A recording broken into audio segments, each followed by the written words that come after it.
When the time of year is that you have football or football right in front of you, for me, I love every single ounce of it, especially when you have new players on your team that you get to know. Even though Florida fans, for whatever reason, don't like Jack Pyburn, I know why they don't, because he left a program who's 11 or 4-11 against LSU in the last 15 years, but that's neither here nor there. But the main thing is that you get to see a brand new team and a brand new system, somewhat, for them, at least a brand new system. And you get to have an understanding of what and who your team may be. We were out there today, day 6 for LSU football. We will break that down in the entirety of today's show. Also, we'll break down some recruiting. A lot of big-time recruits are on campus. Want to throw something out about the 2027 quarterback class. We'll get to that today as well. I know in these shows, a lot of you have questions, thoughts, concerns. When it comes to practice, we will field those here today, as well as we do in every single one of these practice reports. I do think today was a really good day. I do think today there were a lot of people that stood out, and we're going to talk about that in its entirety. So, LSU practice report is what we'll lead off with and talk about during pretty much the entire show. If we do have time, we'll talk a little baseball about UNO. I do not believe we'll be live for the post game. We have T-ball practice we got to get to tonight, so we will get to. I got to get to that. So maybe not. We'll have to wait and see if we're able to do that. But we have a lot that we have to get to. Kevin in the chat says, hey, Blake, I turned 64 today. Well, congratulations. Happy birthday to you, Kevin. You're only 1 year away from retirement age. Isn't that the age? 65? 65, and you can get to retirement age. So happy birthday to you. Aaron Davis says, let's go, tuning in from the 318. 3-1 great. West Monroe, Louisiana, stand up. Yes, where is everyone listening to from tonight? You know that we always love to hear where you are listening from. Trent on YouTube says, hey, I get to catch a show live for once. That is nice. Well, we're glad that you're in here with us. I don't like deviating from the 7 o'clock Central Standard Time show, but sometimes we have things that we got to do. And, hey, you just get a little bit of more football a little bit sooner rather than later. But it is what it is. Greg is in the house. He says, what's up, Blake? Good to have you in here with us as well, Greg. Not too much. Not a shabby morning, to be honest with you. Got out to LSU in Baton Rouge around 7:30, went to practice, came home, worked out, got a little bit of lunch, going to do the show. We're going to T-ball practice at 6. And so it's going to be an overall good day. March 29th, 2026 is my retirement day. Congratulations to you, man. Spend and enjoy. David's in the 515 Sherwood, Arkansas. Good to have you in here with us as well. Keith says, waiting on your report. We will get to that after the break here. Greg says, I'm ready for a little baseball tonight. UNO plays tough a lot. Well, look, we'll break a lot of baseball down on Wednesday and Thursday. We'll probably get it up tomorrow at some point. Or Thursday. It's a massive weekend for LSU. Absolutely, positively, 1,000%. A massive weekend for LSU. So you can start it off this weekend. Again, I still think it's a little bit interesting to see some of the comments that I see about this team. Like, what else do you want them to do offensively? I don't think that there's a lot more at the current moment that you can see from them, right? Like, I still think that this team has done everything humanly possible. All right, we got a lot to get to. We're going to waste absolutely no time because clearly we have a lot that we have to get to for this football. It was a long practice today, so we have a lot that we have to get to. So let's get to it. Before we get rolling, let's talk about our good friends over at Service Hog Digital Media, the right leads, smart systems, real growth. If you run an HVAC business, electrical business, generator business, or if you're a generator pro, or you just run any business, you need to get over to Service Hog Digital Marketing. ServiceHawk.com/IO. That's ServiceHawkDigitalMedia.com or ServiceHawk.com. lsufootball.com/IO today. Listen, I have been in this digital marketing space for quite some time. There is nobody that can help grow your business better than Service Hawk Digital Marketing. Guys, you need the right leads. You need those leads to turn into to money. You need them to turn into business. No one does that better for you than Service Hawk Digital Media. Give them a call. Shoot them an email. Shoot them I say text, but shoot them that email. Let them know that Blake sent you on by for those right leads today. Let me do this. Let's get to a quick break. I need all of you to do me a favor inside the chat, though. Every single one of you got to do this for me. Hit the like button, hit the share to all those groups. If you're on social media pages, if you're on Facebook, share to all those social media groups. You're watching us, listening to us on YouTube. Like, subscribe, notification bell wherever you listen to podcasts. Rate, review, and subscribe.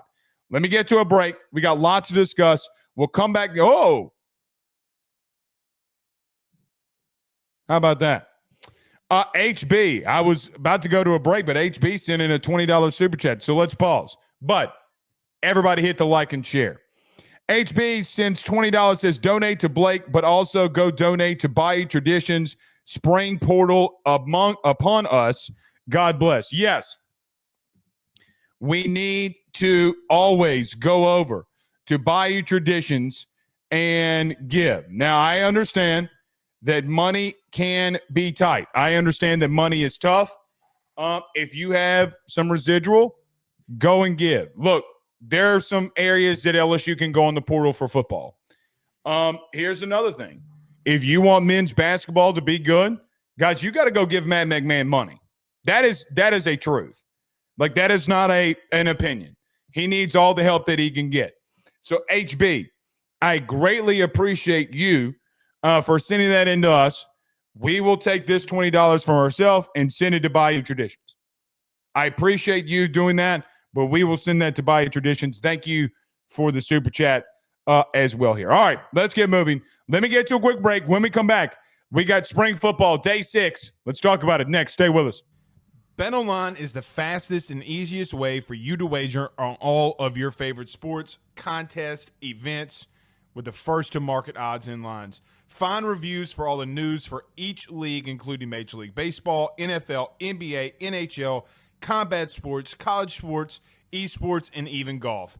BetOnline continues to be the top online resource for all of your sports information for live in-game betting, props, and futures. Head on over to BetOnline today and use your mobile device to join and make your first sports bet. Use our promo code BELIEVE50, that's BELIEVE50, BLEAV 50, to receive your 50% off welcome bonus on your first deposit. That's betonline.ag, betonline.ag.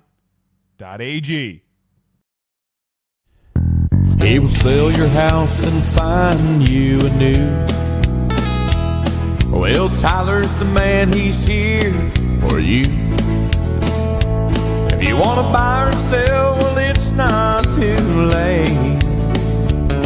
Dial 955-0008. Just call 955-0008. Y'all call Tyler, he'll shoot you straight.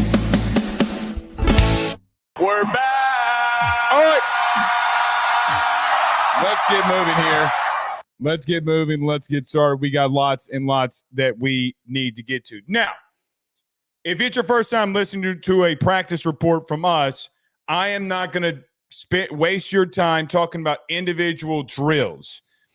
What I do during the periods of individual drills is make mental notes. Who was there, who was not there. Tylen Singleton was not there today. I guess can report he had a family situation. He will be back. God bless, and praying for his family for that.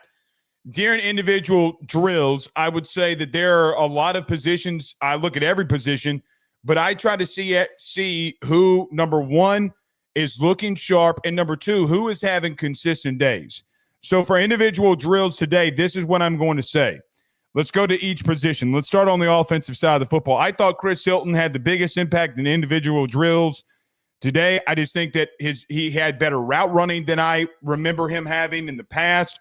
I thought Chris Hilton stood out a lot to me today, especially in the red zone. He was a lot more physical than I thought that he would, not really could be, but would be. But in the individual drills today, I do think Chris Hilton won that one. Quarterback, Garrett Nussmeier, I would go with Garrett. I think Michael Van Buren had a tough day today, throwing some interceptions. He's got to get better there. One of the interceptions at the end of practice was not completely on him, but in the quarterback position, I got to give it to Nuss. I do still think that his footwork has gotten a lot better. At running back, I got to give it to Harlem Berry. I just think the explosiveness during individual drills stood out to me in a lot of different instances. I think today in individual drills, which you can go over to our good friend Mike Scarborough over at Tiger Bait, he posts a lot of the videos. They were doing swing passes and things like that. Just the outright explosion that Harlem Berry creates is something that they do not have outside of him at that position. The kid's got serious speed. He can catch the football. So at running back for me, it was Harlem Berry. At tight end, look, I got to give it. I'm going to make this one a draw. I put Trey'Dez Green, but I thought Bauer Sharp did a lot of really good things too. Of all the guys on offense right now, I think that both of the tight ends, Trey'Dez and Bauer Sharp, for what it's worth, they have both shown that they can play here. Now, I know that Oklahoma fans, for what it's worth, have been saying that he didn't do anything for us. Well, your offense sucked. You fired your offensive coordinator midway through the season, and your head coach sometimes feels like that he doesn't know what he's doing. From a one-on-one position level standpoint, I do think that Bauer Sharp, I do think that Trey'Dez Green have both made massive impacts here. I'm going to make that one a draw, but I could easily give that to either one of them. But Trey'Dez Green had an absolutely massive day, so pick your poison there. At offensive line, guys, DJ Chester, for me, had a great day. You bring in a center. So let's talk about this for just a moment, and we'll go through practice here as well. But you bring in a center in Braylon Moore from Virginia Tech, and you got into a situation where, too, that if you're Brian Kelly, you even made a public statement to Wilson Alexander of The Advocate that you're going to move DJ Chester to guard and you're going to put Braylon Moore at center. Right now, that's not what's happening. And for what it's worth, I do think that there might be a little shift in the mentality, and they may not ever admit it, but DJ Chester has been the best center. Today, he was by far the best center, and by far he was your best offensive lineman, not named Tyree Adams. DJ surprised me today. I don't think that he has the guard play right now that is helping him out. I do feel like DJ's gotten a little bit stronger. But he had probably the best day in individual drills from my vantage point. Let's move to defense before we get to the practice here in individual drills. At edge, I'm going to give it to Gabe Rutherford. I could go Jack Pyburn or Gabe Rutherford. Pick your poison there too. The thing with me with Gabe Rutherford is pretty simple. I feel as if that he's beaten out Jamari Butler when they've gone through reps. There have been situations where, look, you have a lot of edge presence, a lot of edge players.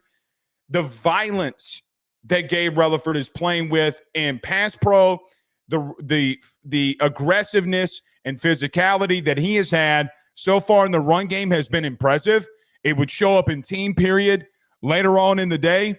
But today, Gabe Rutherford, the way that, just hitting the pads, getting off of blocks in the running game. Today, Gabe Rutherford showed me a different edge of why he was a top 40 player in the country, borderline 5-star in the country when he came out. Gabe Rutherford really stood out to me in individual drills. At DB, Michael Turner. The reason that Michael Turner at corner, or just DB, I'm going to lump them all together, was me and Zach Nagy were standing next to one another, and I was a little bit shocked. Now, just stay with me for just a moment. I was a little bit shocked to see Michael Turner not only running with the twos, but also having reps and running with the ones. Now, he did run with the ones in individual drills. And quite frankly, it caught my eye to where I just kept watching him the whole time at DB. In fairness, I did not look and watch a lot of other guys there, mainly because I was like, hey, man, what has he done? Is there a talent thing going on here? Is there just guys missing, but the entire team was there? And I'm like, why is this young man running with the ones? He would answer that question in team period a little later on. But I think today, for me, Michael Turner, who probably needs to put on about 20 pounds, at minimum 10 to 15, man, the kid's got world-class speed, really. There's not a lot of human beings on that, just in the world, that have the speed on the football field like he does. The kid can cover. The kid 1,000% can cover. I think what stood out for me today from Michael Turner is just how much ground he catches up with, even when he's beat. And you could definitely tell that in individualized drills. Linebacker, Keys. Keys would probably be the linebacker for me. He did have a sack today, but really tough to see the linebackers from our vantage point. Interior defensive lineman, Don McKinley. Look, there's one thing that I think that every time that I look at the interior defensive line room, that is very simple to me. When I see Kyle Williams talking to Don McKinley, he repeats two things every single day, every single time that we're out there. In 6 straight days, or 4 days that we've been out there, I should say, but day 6. In the 4 days that we've been out there have been two things Kyle Williams has yelled, not talked, yelled at Don McKinley. Pad level and laziness. Pad level or don't be lazy.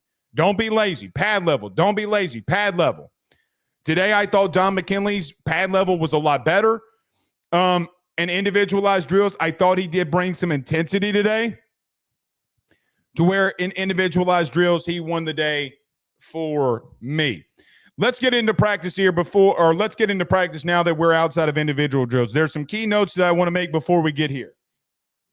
Bo Bordelon had been starting at right guard. That did not happen today. Bo Bordelon has been beaten out by Cohen Ackles at the current moment, and the offense rotated 6 wide receivers in with the first unit. Based off of what Joe Sloan called, based off the formation, and based off of what they were doing, you had a mixture of, and in no specific order, Aaron Anderson, Trey'Dez Green, yes, Trey'Dez Green, who they would motion back in. You can label him an H-back, tight end, whatever you want to do. But if he's out wide at the Z, I'm going to label him there. So you had Aaron Anderson, Trey'Dez Green, Xavion Thomas, Chris Hilton, Berrien Brown, and Destin Hill would make a big impact today running with the ones. So offensively, you have Cohen Eccles, who started at right guard in a very vast rotation of wide receivers that rotated with the first team. Defensively, I don't know what to make of the defensive line at the current moment. This is the reason why. Because we start off with a run game period, and in the run game period, your starting defensive line from left to right, where it was, or right to left, from right to left, was as followed. Patrick Payton was a defensive end standing up. Ahmad Bro was a defensive tackle along with Don McKinley, and Jamari Butler started, but after 2 reps, Gabe Relaford and Jack Pyburn took over for Jamari Butler. So we went through individualized drills, and now we got into run game. There was maybe a pass, maybe 2 in this entire sequence, but they went through a run game drill. Let's get through it.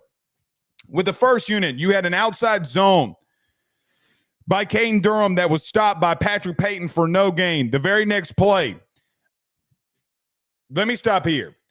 Let me stop with Patrick Payton. Patrick Payton physically and athletically is giving Weston Davis a lot of problems. It showed on the very first play. He came off the edge like a bull in a china shop, and before Caden Durham can get to the line of scrimmage, he's already on him.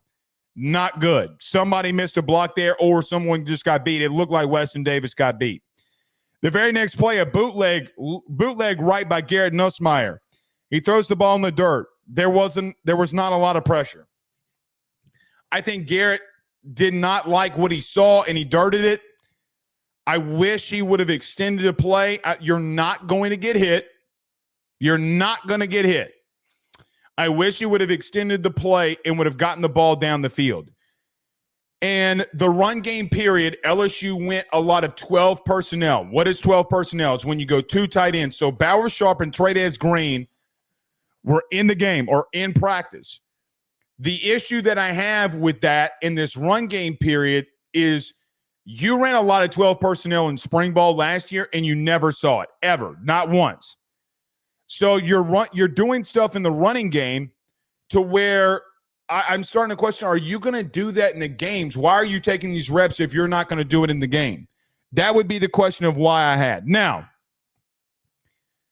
let's stop through 2 plays through the bootleg, because from that point forward, I started to focus in on something. Where was the running back lined up? Where was the tight ends? I don't understand some of the formations and things that we're doing in the running game at the current moment. Someone could tell me and justify it, and that would be fine. I personally don't understand it. You have double tight ends where you have Bauer Sharp on the end line of scrimmage, and if you're there, let's imagine they're on the left side of scrimmage. You have Bauer Sharp and Tradez Green.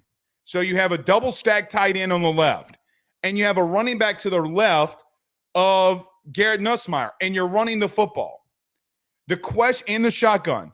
The question that I have is, and it would continue throughout the practice, is through those couple of plays in the running game, why is the running back not to the right of the quarterback? Because why would you not want to run hat on to the side where you can get a hat on hat in the running game? It's confusing to me. There were a couple of times that they went in the pistol out of this, or under center.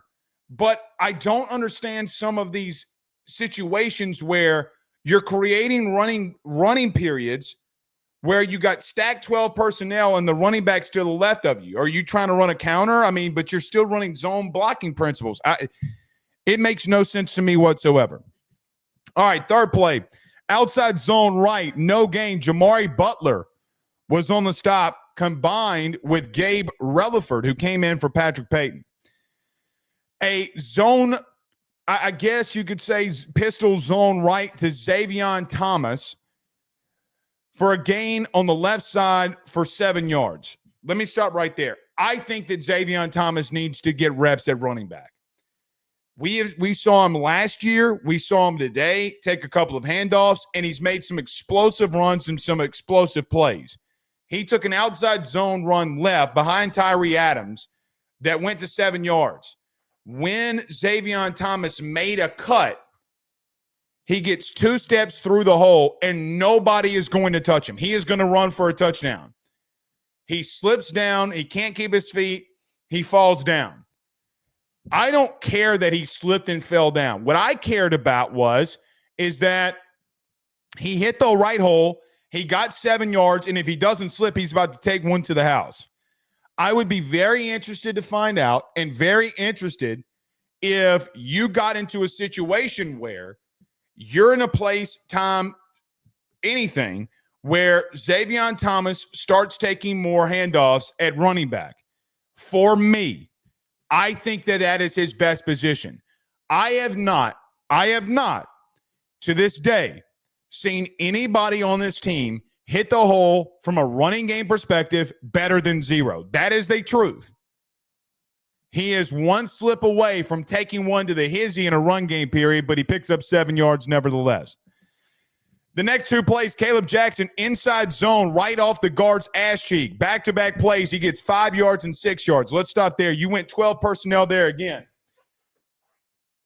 Caleb Jackson today did not give 2 Rudy Poos who you were. What I liked about Caleb Jackson in the run game period today was that he put his head down and got 4 or 5 yards. He didn't give a shit. I do like that you were doing that because it brings a level of toughness for your team. And let's get in there and run somebody's face mask over. I do think Caleb Jackson, a lot of people have been made a lot about his size. If you're going to go under center, if you're going to go from the pistol and hand the ball off to him, you got to keep doing it. You can't just give him one of them and think it's going to work. Deshaun Spears and Devon Keys were on the tackle for both of those. Deshaun Spears had a nice day. Deshaun Spears had a very nice day. Second unit, Barry, Harlem. Outside zone for 7 yards. Joel Rogers on the stop. The explosiveness that Harlem Berry showed in the running game today, or just in general today, I thought was very special. I'm really interested to see. I'm very interested to see how they utilize him. But he did get a rep with the second unit, outside zone run and 12 personnel for 7 yards. Joel Rogers on the stop. Michael Van Buren, zone read for no gain. Charles Ross runs him down from the inside linebacker position. A lot of you have come in the chat and said, he's not an inside linebacker. Next time I'm going to take a picture of it and show you where he was. There were instances today that Charles Ross was the backup star. There were instances where he is inside in these passing game situations. Today, he moved inside to both. So zone read by Michael Van Buren goes for nothing. Charles Ross runs him down for the tackle. Michael Van Buren bootleg right, a comeback to Berrien Brown that goes for 9 yards, 10 yards. Really solid throw by Michael Van Buren for about 9 to 10 yards there on a bootleg. Caden Durham, outside run for 4 yards. Patrick Payton on the stop. Patrick Payton did some good things today. It was good to see him in this run game scenario. Now, we had not seen, or at least I had not seen, a lot from Patrick Payton. We'd seen him in some pass pro situations, but today he did some really good stuff in the running game. Last play in the running game period, Sean Washington beats Bo Borderline for a tackle for loss. There were some coaches screaming, get him out of there. And I did not see Bo Borderline run with the 1/2s again throughout the day. Sean Washington got a really good tackle for loss. Caden Durham was on the run. There was absolutely nowhere for him to go. I did think a couple of things in this run game period that stood out to me. Number one, I do think your interior defensive line did some good things today. I do think your D-line at edge did some good things today. Gabe Relaford would make a couple of stops in the run game late. But guys, the interior offensive line right now, especially in the period today and in the period a couple days ago and a period on Saturday, they have just not looked great. I think that Josh Thompson, who will probably be here within the day, 2 days, whatever it is, the Northwestern transfer, we need to get him in here and we need to see him quickly because, man, that we need some help in the interior. All right. 11 on 11. So LSU goes 11 on 11. This is the first time they go to a team period. Bootleg right by Garrett Nussmeier. He throws the ball into double coverage. Stop. I thought that of the first play from the first 11 on 11 period, when Garrett threw the football, I literally said, where is he throwing the football? But then all of a sudden, after he threw the ball into double coverage on a drag route, Chris Hilton comes across the middle and goes up into traffic and pulls the ball away from Jakeem Jackson and Deshaun Spears and gets a game for about 12 to 15. An absolutely ridiculous catch by Chris Hilton, an absolutely ridiculous vertical from Chris Hilton, saved Garrett from potentially throwing a pick there on a drag route on a bootleg, but an absolutely fantastic catch. So you're on the far left hash, you do a bootleg right, you have Chris Hilton going across the drag, he throws it in the zone coverage in a double team, he splits the corner and the safety. Perfect throw and perfect catch by Chris Hilton. Caden Durham, outside run for 20 yards. Peyton got beat by Weston Davis and Tradez Green, and he got to the outside. He broke one off for 20 yards. Destin Hill ran a fade route on the very next play. It was overthrown by Nuss. Durham, outside zone left. McKinley beats Cohen Eccles on the backside of the play and gets a tackle for loss. So you have a situation where you got a right tackle and a tight end, double team at a defensive end, and getting to a linebacker, which springs Caden Durham for 20 yards. Great overall play. Good by Weston Davis. Good by Tradez Green to be able to lock down Patrick Payton and be able to get to the second level so that you have Caden Durham that doesn't get touched. The only person in the scenario that Durham had to beat was Javian Toviano, which he did. Toviano had a horrible angle. He misses the tackle, cannot even touch Caden Durham, and the run goes for 20. Jakeem Jackson did run him down and get the stop. So you have a fade on the very next play by Destin Hill, really well covered by Jakeem Jackson, the Florida transfer. And then Don McKinley on the backside, on the outside zone left. Don McKinley breaks down Cohen Eccles and gets a tackle for loss. So you have a really good run, a fade route that's incomplete, and then you have a tackle for loss. In the first 11-on-11 period, the first team offense won 2, the defense won 2. Basically, it's what you want to see there. So that was the first 11-on-11 that we saw. One-on-ones, meaning the wide receiver or tight end versus safety or DB. Green, Tradez, beats Cooley on a rail route for a touchdown from 25 yards. Tradez Green went off today, if we're just being honest. From a receiving game standpoint, that was the first one that he had. He had another one down in the red zone that he scored for a touchdown in 7-on-7 that we'll mention in a minute. But Tradez Green was a mismatch for everybody on that field today. Linebackers couldn't cover him. Safeties couldn't cover him. And I don't remember seeing a corner. Excuse me.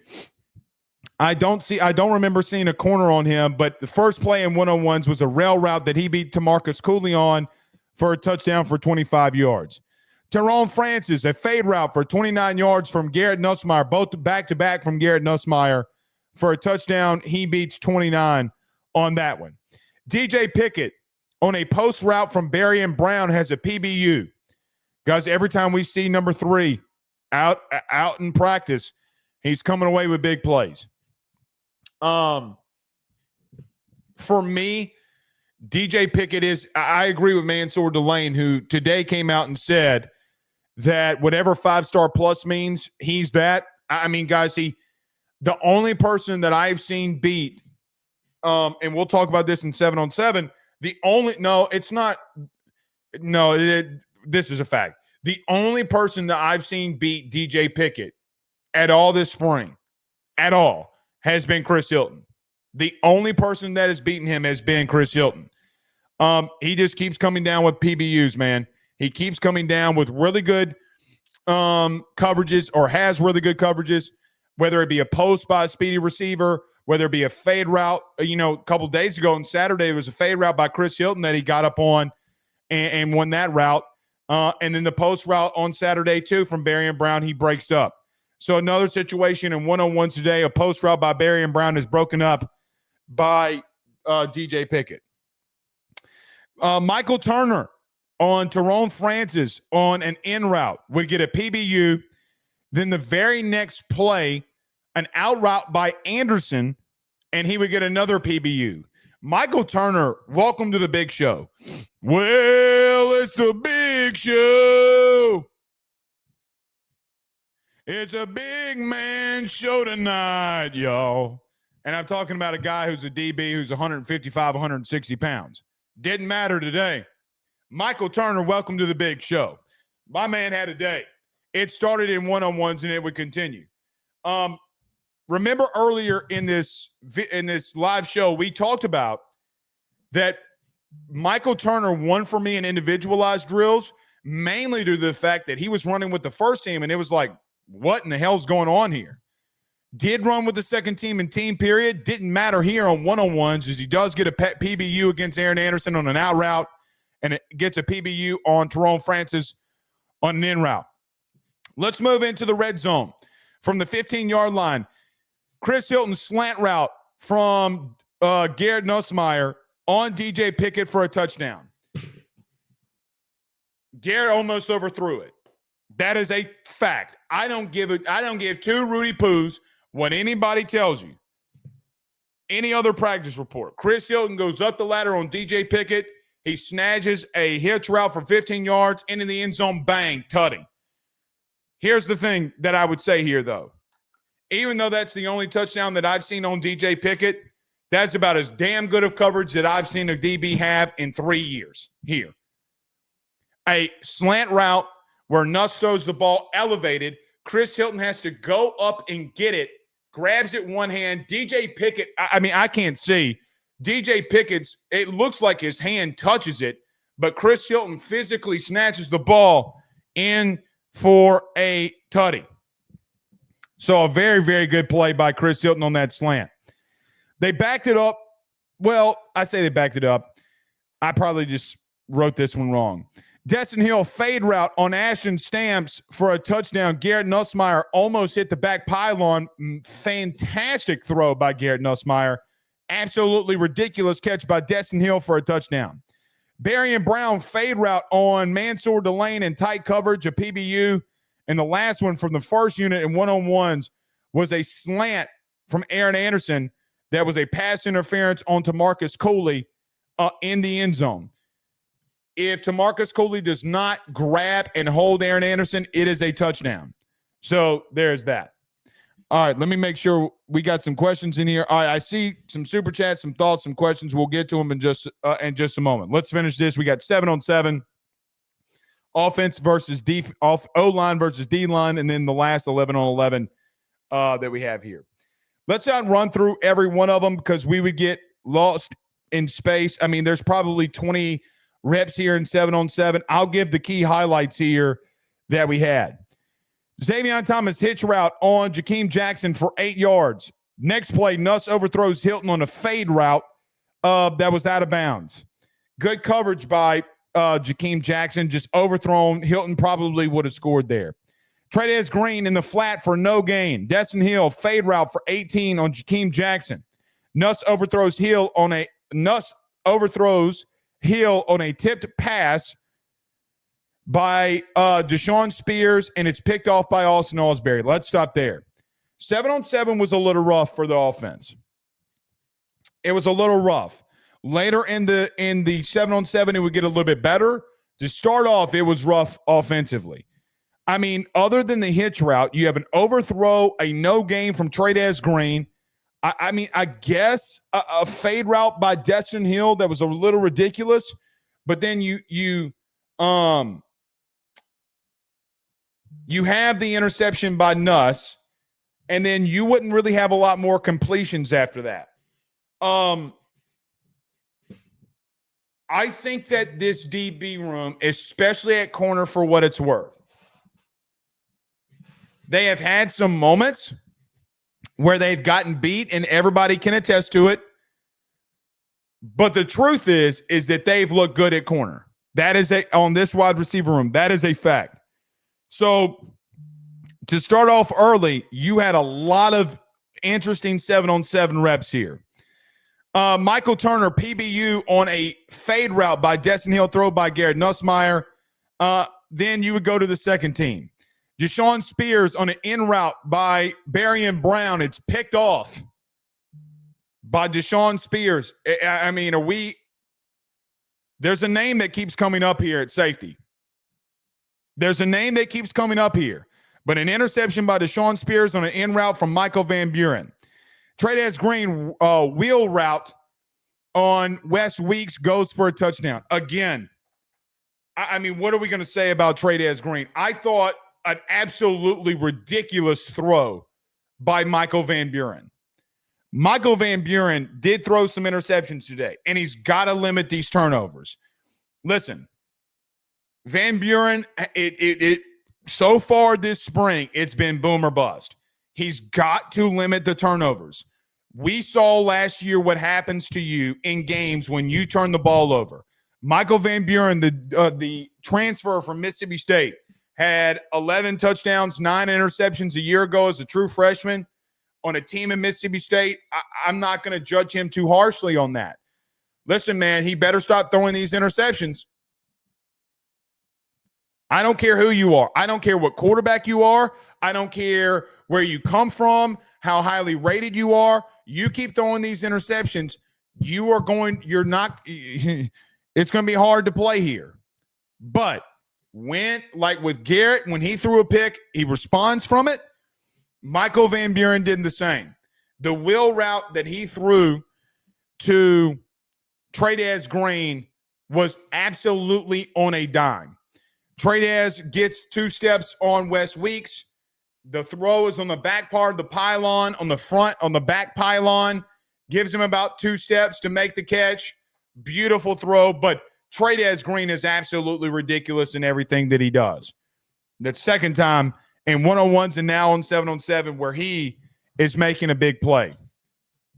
Tamarcus Cooley has a PBU in the red zone on Bauer Sharp on an out route. That was the last throw from Michael Van Buren. Nuss comes in. Look, Nuss in the next 7-on-7 that he gets in, the very first play in the red zone, he has absolutely nowhere to go. He's got to scramble. He's got to kind of force the ball in there. The ball gets tipped. It almost got picked. Again, stop with both quarterbacks have got to stop with these turnovers. They got to stop. Mr. Blake, it's only practice. Guys, you have 2 quarterbacks that have played in the SEC and have had bad turnovers. They got to stop. The good thing about it is, even though Nuss had to scramble and try to find something, guys, your secondary in 7-on-7 locked them down. Telling you, man, this corner room has been something the last couple of days here. Bauer Sharp on the very next play after that on an out route does a little fake in, gets to Marcus Cooley off of him, but runs an out route for a touchdown. Nuss overthrows Hilton on an in route, hits the upright. I don't know where he was throwing that. DJ Pickett was on the coverage. Nuss overthrows that. Michael Van Buren enters for a last time. Donovan Green. Good to see Donovan Green on an in route for a touchdown. And then Francis on an in route on Tamarcus Cooley for a touchdown. That would end 7-on-7. Listen, both quarterbacks throwing touchdowns. Receivers they are getting open. They got to limit these turnovers here, man. They got to limit them. I don't like that. Let me stop. Let me focus in on that a little bit. I don't like it because you have guys that are prone to turning the ball over. A lot of people will say when you mention the turnovers, well, Blake, it's just practice. Guys, I don't really care. I don't really care. If you're going to do it in practice, you're going to do it in a game. You're going to do it in a game. Both of them have got to be better at eliminating these turnovers. I don't care which one you want to talk about. Bring up either one of them. They got to eliminate these turnovers. That will get you beat. Guys, 7-on-7 is very predicated to the offense. And especially in these practices, I mean, guys, it's scripted. All of it is scripted. Hey, we're going to call this. Can you run this? Hey, we're going to call this. Can you call this? Hey, we're going to call this. Can you run this? The defense is at an advantage, and you're making some bad throws by both guys here. Got to get better. I felt like the offense, for what it's worth, when they got in 7-on-7, felt a little bit winded. Trey'Dez Green wasn't winded. There were some plays that were made there, but all in all, I got to give it to the defense if I'm being honest there. All right. Before we went to 11-on-11 and we get to our thoughts, my thoughts, concerns, and what I just thought about the overall practice, O-line and D-line did a pass pro. Tyree Adams, stand up, big guy. Tyree Adams has been very, very, very solid at left tackle.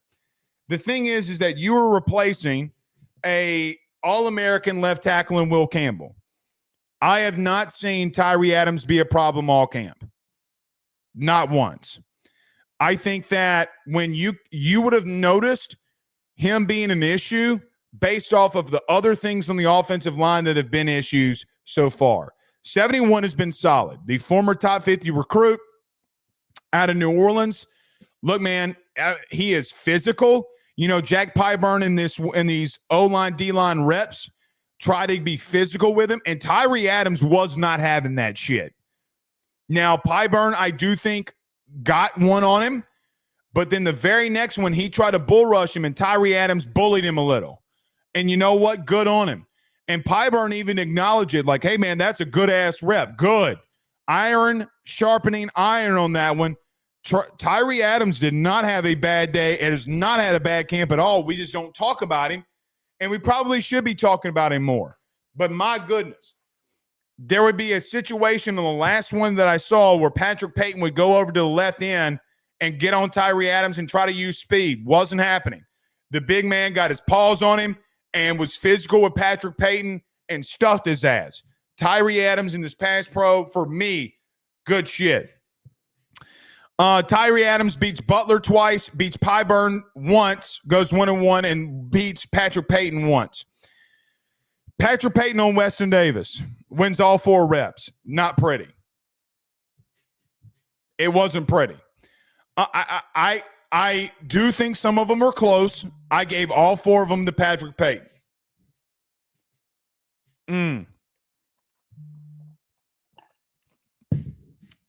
There's 2 things here. Number 1, I do think, and I mean this, and I don't use these words lightly, I do think that Patrick Payton can be elite at pass rush. I think he is elite as a pass rusher.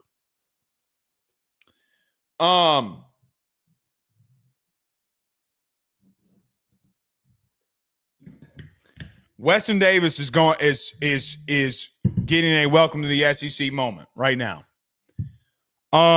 Could you have given Weston Davis 2 of them potentially? But Patrick Payton is causing havoc, so I gave him all 4. Don McKinley beats Cohen Eccles all 4 reps. I'm more worried about the interior. Because Don McKinley beats Cohen Eccles on all 4 reps. Guys, I mean, it was an annihilation. So you have a situation where your right tackle and right guard are getting beat. Man, I did not like what I saw out of pass pro, if I'm being honest. I thought the O-line got their cheeks clapped. DJ Chester wins all 6 of his reps from Sean Washington, Sadir Mitchell, and Ahmad Bro. DJ Chester had the best day that I've ever seen DJ Chester have. He got bull rushed. He got people, Bro tried to do a rip move on him. DJ Chester was not having that shit today.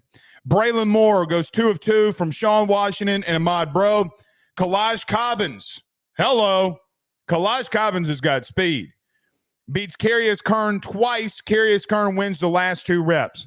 Carius Kern is not a left tackle. Kalaj Cobbins has got some speed now. I would be interested to see what happens in the future with Kalaj Cobbins, a guy that we have not talked about a lot. Looks like he's put on some weight, but the speed is there. If you need somebody to just get to the quarterback and move the pocket inward, Kalaj Cobbins is your guy. There's nobody on that team at edge that's faster than him. No one. His speed at that position is ridiculous. He does get on Carius Kern twice, and Carius Kern is a guard. You are asking Carius Kern to do something he has no business doing. Why we have him at left tackle is beyond me. So anyway.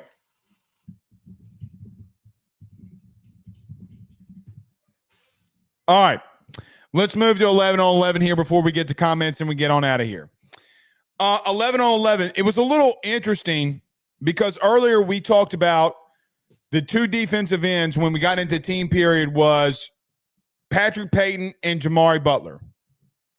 When we went 1s versus 1 in a team period, like a mini scrimmage, we had Gabe Relaford and Jack Pyburn at edge.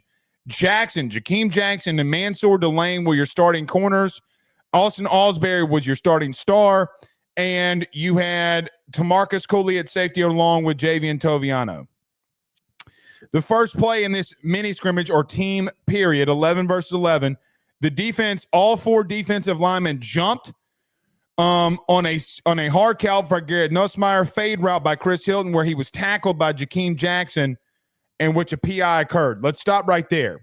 Number 1, good on the offense for getting the defense to jump. You always got to watch the ball, whether it's practice or not. But Jakeem Jackson got beat on a fade route, the Florida transfer. And instead of Chris Hilton beating him for a touchdown, he just racked him up and basically tackled him. Good. I mean, I would rather it just be a 5-yard penalty, but I'd rather the touchdown not happen. Something that I think has been missing here, and this will go unnoticed. It does not bother me completely that Jakeem Jackson got beat, even though, look, he did get beat, and that's something to be said on a very fast wide receiver.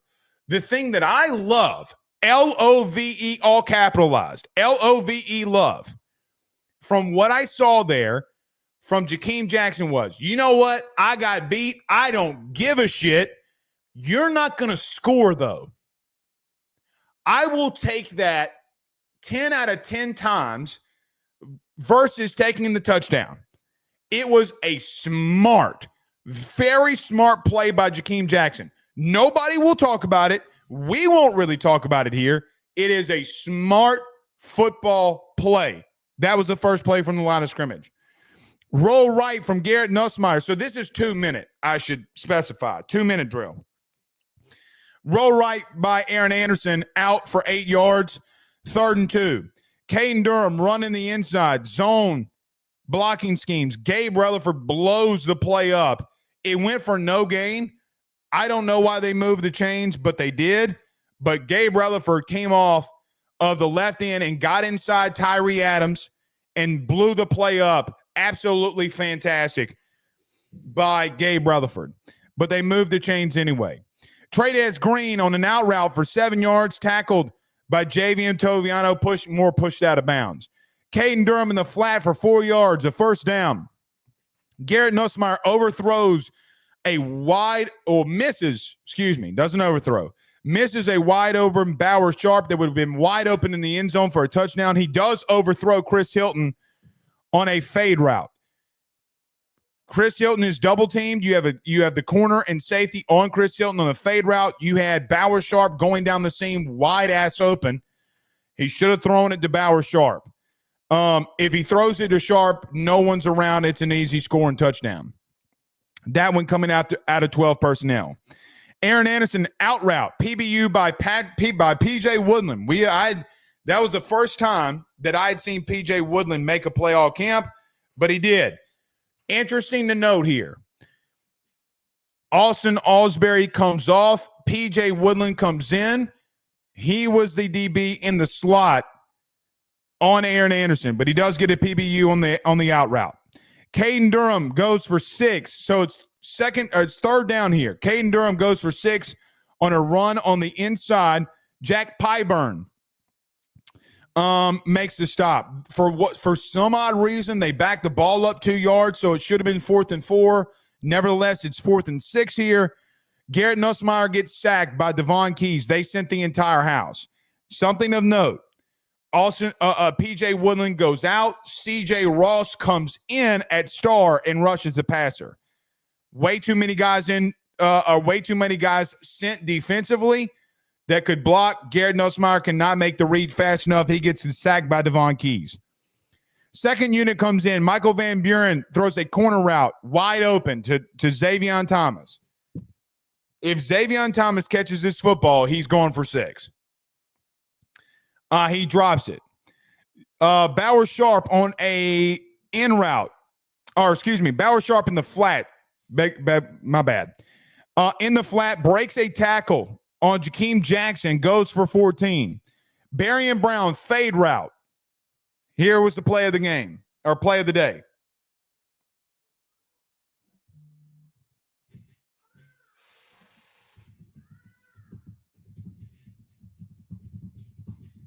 Sorry, I got to log back in here.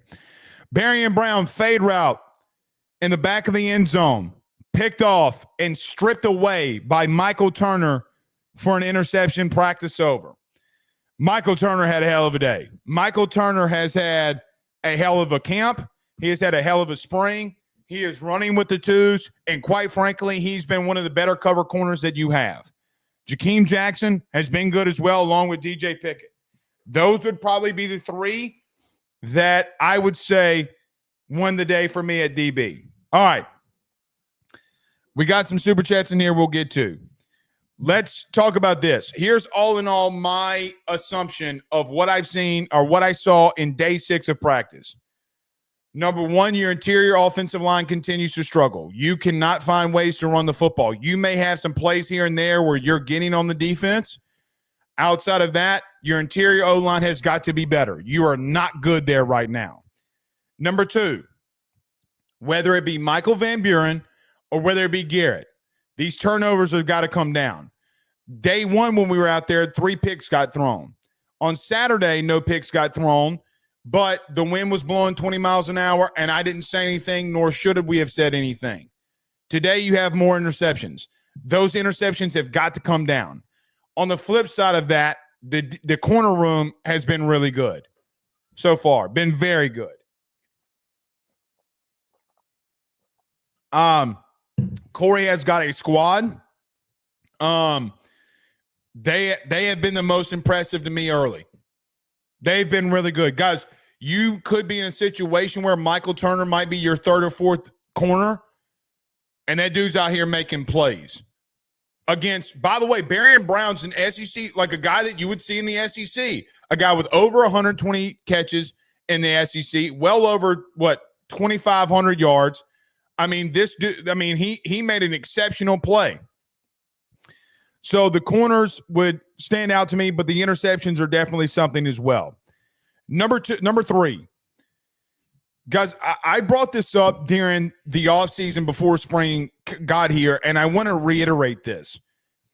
I think that you could borderline be elite at edge. Somebody's going to get beat out, and I don't know if somebody's going to leave, but, man, you have 3 edge guys that I think you could go to at any given moment. I don't know if a guy like Kalaj Cobbins can make a jump. I don't know what you do with Jamari Butler, but the edge presence that you have with Gabe Relaford, Patrick Payton, and Jack Pyburn could be borderline elite. And I mean that. I 1,000% mean that. The edge position by far is your best unit on your team right now. They have given this offensive line everything that they can handle plus some. Garrett has not had a lot of time, which would lead to number 4, the O-line. Worries me, but that goes back to number 1, really. Guys, they have been exceptional. The physicality that 19 and 44 are playing with is insane. I don't remember, and I mean this, I don't remember a spring or fall camp that I had been to where you had more physical edge presence than those 2 guys. I don't. I do not. They have been really good. Number 4. I still think you need a safety. Now, you might not need one if Deshaun Spears keeps coming in here and making plays, which leads me to the point that I want to make here. I want to see Deshaun Spears running with the first team. I know you brought in Tamarcus Cooley. I know that you want to get him reps, and it's a new system that he's trying to learn. But right now, if number 10 is going to continue to pick the ball off and keep batting balls down, I want to see him with the first unit. I want to see him go up against that first unit.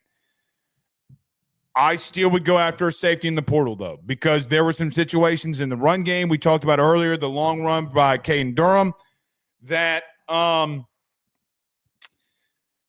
the play is made because of you being in a situation where Javian Toviano makes a horrible read and takes a horrible angle. Last but not least, I would just say I don't know what to make of the running back room right now because I don't think that they're getting favorable matchups and looks with their offensive line. And I think that the defense, for what it's worth, is winning this battle through spring camp of 2025. All right. Let's get to a couple of these here before we get out of here. Peyton Gates with a $5 super chat says LSU versus Saints, second string, no tampering. Look, I think you got a lot of talent. I think you got a lot of players that are really benefiting from going against units. Some of these really good units, like I like that you have the DB room that you do going up against this wide receiver room. It's giving you a really good look. They have been really good, man. They have been exceptional. They've been very good. I am surprised, to be honest with you, how good the corner room has been.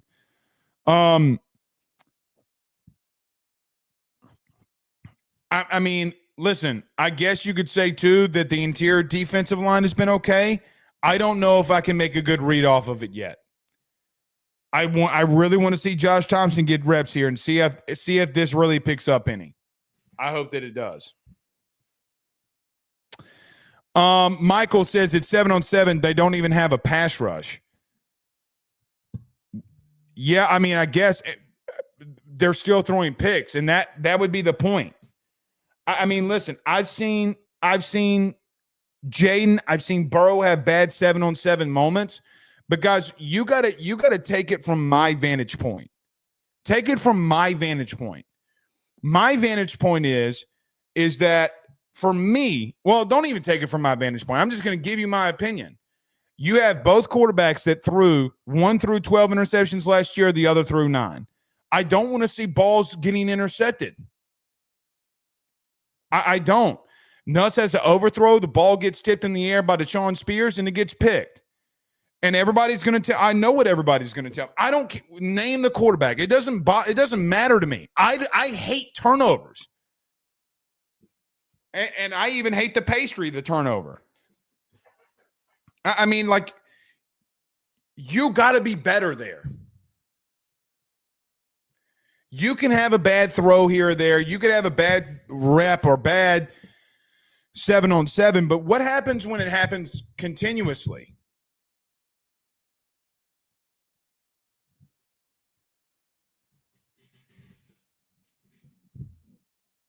Anyway, Peyton Gates says we might need to add some throwing away drills. If Nuss has double-digit picks, again, we are cooked.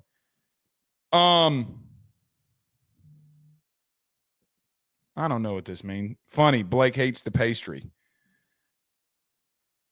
Are you saying I'm fat, so I probably don't hate the pastry? Is that what you're saying, Todd?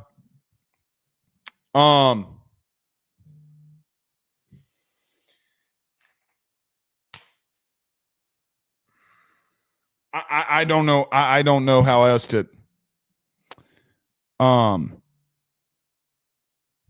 Look, man, I don't know how else to like quantify it. Y'all think I'm hating on kids. I'm not hating. You cannot turn the ball over. Let me bring up another point here. I don't understand what we're doing in the running game. I mentioned this earlier. I think schematically you're just off. Like you're going double tight ends left and right, and you have the running back to the left. We're doing play actions out of that. We're doing like run game stuff out of that. I don't understand that. Like schematically, it doesn't make sense to me. Because you would want to run with your running back to the right. You would want to run to where you have hats. You don't want to run away from the hats. And nobody respects a play action, which LSU did a lot of today, where a lot of these passes are a play action and you're running away from the hats. Nobody believes that you're running the ball there. No one. So yeah. Marvelous says, if you had to make a starting 11 on defense, who would you choose? Whew. In some form or fashion, put 19, put Relaford, Pyburn, or Peyton. Pick your poison. Doesn't matter to me because you're going to rotate them in anyway. I would still put Ahmad Bro and Don McKinley there. I want to see more out of I still want to see more out of Sadir Mitchell with the ones. I thought that he had a good day. I mean, you can't when he's in the game, guys, we can't run the football. That is a fact.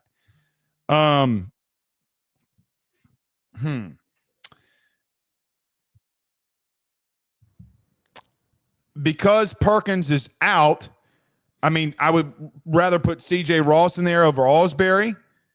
But if Perk is there, I'd put Perk. Whit Weeks and Keys. Some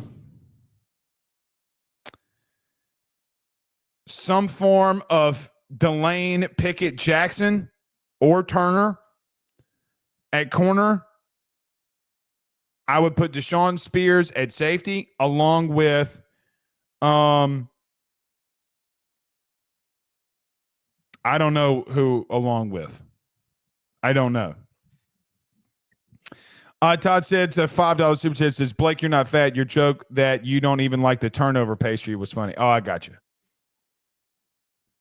Thank you for the super chat. No, I don't like the pastry either. I don't. I think pastries are ass. I mean, you're just eating dry ass bread. If I wanted to eat dry ass bread, I'd do, why would I do that? You know what I mean?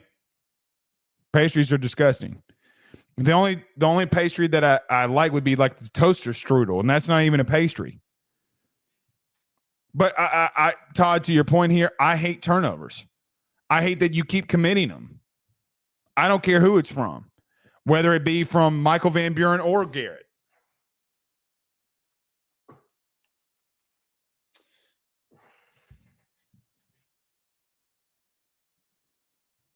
So I appreciate the super chat, though. I really do. But no, I don't like it. Blank Face says, you've never had an apple fritter then. Apple fritter is more in the donut community to me.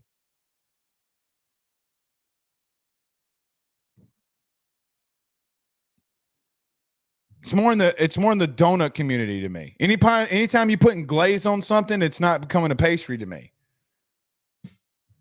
You know what I mean?